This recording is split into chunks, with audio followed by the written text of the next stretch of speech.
Qual foi a A tua primeira lotação? primeira lotação foi DPCA Niterói, né? Porque acho que foi uma indicação até. Foi uma indicação porque o doutor Magalhães, que eu lembro até, né? Ele estava precisando de um delegado lá, coisa e tal. E aí, um amigo meu, Luiz Carlos, né, conhecia muito o doutor Álvaro na época, e aí surgiu a oportunidade e me indicou para ir para lá. O Álvaro já era o chefe nessa época. O Álvaro já era o chefe. Aí eu fui, mas logo depois teve uma indicação muito mais forte, que o pai era desembargador, aí me tirou de lá. Aí eu fui parar em Alcântara. Santo mais forte. Teve um santo mais forte. Mas DPCA Niterói teve um caso interessante, que eu só fui descobrir que era interessante depois de um tempo. Foi caso de tráfico, né? Em que, geralmente, tráfico de drogas, você faz a apreensão do menor e encaminha logo para o CTR, né? E sim, fica apreendido. Uhum. E eu não, meu amigo. Eu devolvi para a mãe. Eu devolvi o menor para a mãe. Por quê? Eu fiz uma interpretação... Isso foi a tua primeira ocorrência, não? Isso aí foi Minha primeira ocorrência. a primeira ocorrência. Primeira ocorrência, porque lá não era...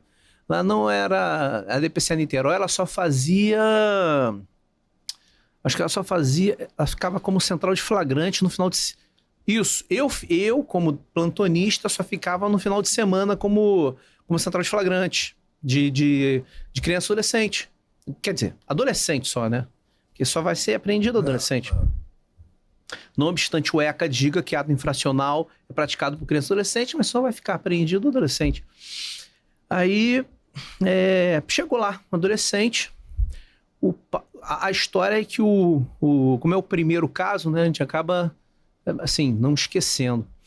O pai teria pedido para ele entregar um balde, e esse balde estava entupido de cocaína para um sujeito, isso foi em Niterói, acho que era Morro do Estado, sujeito no asfalto. Nessa ocasião, a polícia militar abordou, quando foi olhar, era cocaína. Ele pega, aí ele é conduzido à delegacia, e ele é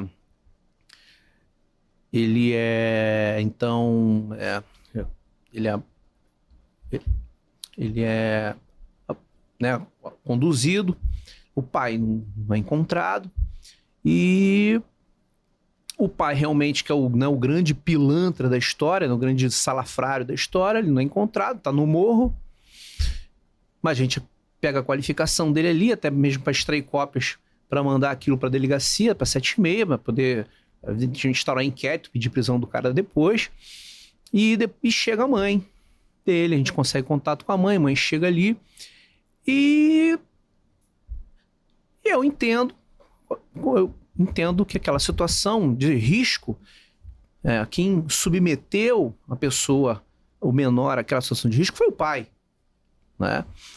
E seria, assim, uma colocação maior de situação de risco, a polícia que submeteria aquele adolescente a uma situação de risco maior do que teria colocado o pai. Assim, o Estado que deveria proteger o adolescente, por exemplo, entregando a mãe, ao invés o próprio ECA fala isso. Quer dizer, o ECA, o ECA ele dá alternativa para o delegado de polícia, no artigo 174, né, do Estatuto da Criança e do Adolescente, a apreensão, ela é uma situação excepcional, quando viola a garantia da ordem pública, quando a liberdade do adolescente o coloca em situação de risco, e a liberdade dele estaria em situação de risco se mantida na guarda do pai, não na guarda da mãe. E se apreendido, aí sim ele está em situação de risco. Porque a situação dele no cárcere, porque a proteção dele dentro de um CTR da vida, ali sim está em situação de risco. Porque o garoto nunca tinha sido apreendido na vida. Ele não é traficante. Ele estava sendo usado pelo pai para poder traficar. Mas gerou polêmica essa sua decisão? Gerou, pô. Por quê? Porque o nosso direito, ele é pragmático no dia a dia. Ele é o quê? O garoto tá traficando, apreende, e quem tem que decidir isso é o juiz. É isso que na prática as pessoas fazem. É isso que o delegado, no dia a dia, e o Ministério Público espera do delegado que no dia a dia ele faça. Que ele apreenda, que o MP decida.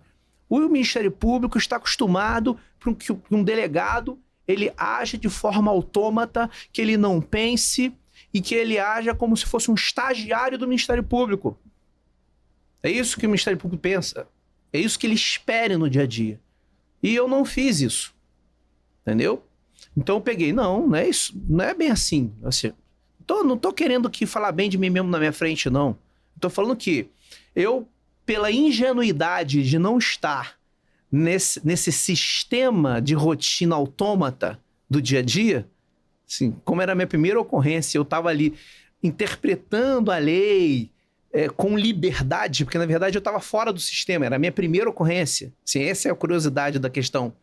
Eu estava fora da bolha, compreende? Uhum. Do sistema, da rotina, sabe? Daquele medo. Ai, meu Deus, o Ministério Público vai vir encher meu saco.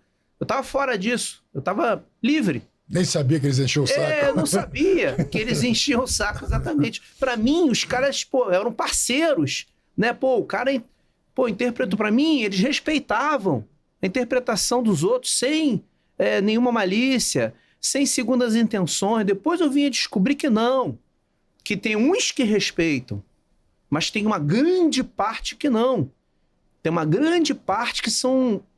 Eu vou segurar minha língua.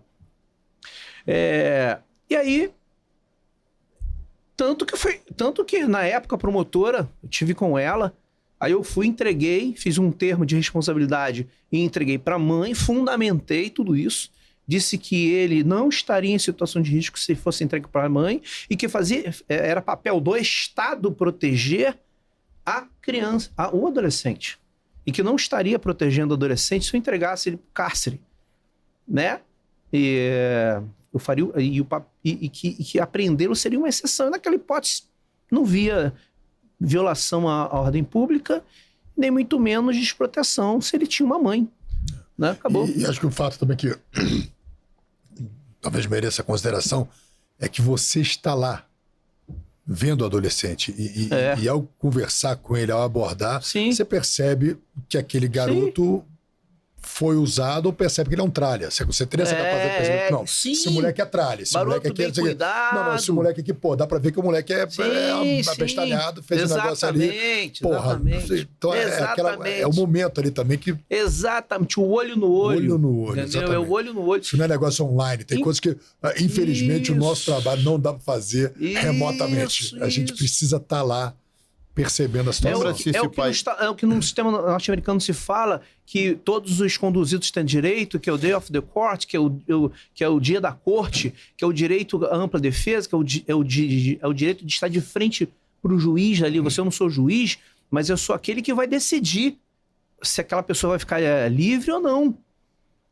E exatamente o direito que essa pessoa tem perante um juiz da corte, porque o nosso sistema brasileiro é um dos sistemas que possui uma outra autoridade, que é assim que está escrito no artigo 7.5 da Convenção Americana dos Direitos Humanos, que você vai apresentar o preso, o conduzido, sem demora a um juiz ou outra autoridade com poderes judiciais. Poder judicial para a Corte Interamericana de Direitos Humanos é qualquer outra autoridade que tem o poder de decidir sobre a liberdade de alguém.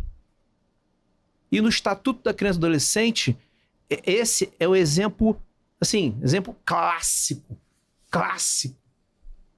de você decidir sobre a liberdade de alguém. E lá no artigo 174 do ECA, ele está esculpido em Carrara. Essa possibilidade. Cuspido escarrado. Essa possibilidade ampla de você decidir sobre a liberdade de alguém. Esse pai, naturalmente, deve ter respondido, deve ter sido indiciado por corrupção de menores. Sim, mas como eu era DPCA, esse inquérito não ficou comigo, né? Eu extraí cópias e mandei para 76, para eles prosseguirem com essa parte da investigação do maior.